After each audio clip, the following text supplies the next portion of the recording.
Se va a tavola, no, se va a tavola, io non lo sapevo onestamente. Se va a tavola, guardate, ma se mandano proprio. Allora, Fernetto ne mangiava, oh signore, vi dai una pera. Cioè, dopo mangiare una pera ti fa bene, sa mangiare, no? Io non penso mai che diceva che ci faceva bene per sa mangiare, ma tu senti la facetta. Lo vanno a passare messo sopra i guantari, no? Intanto per via.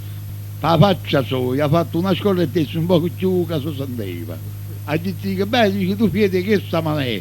Ha detto ma già scusate mi ha trascorso i mandarini. Hai capito? Sta uno sopra i guantari, quando vuoi dire... Sì, ho capito, sì. Chi lo fai sisco con culo. Guardate, mi dovete credere.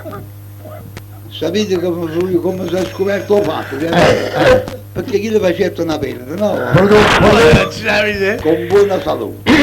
Allora altri dicetti tu fai pure perda, ma dicetti io esisco pure con culo, dicetti. Beh dicetti esisco cazzo e esisco. Beh io non bastano 3 minuti. A rete. Avete capito? No, non voglio parlare più.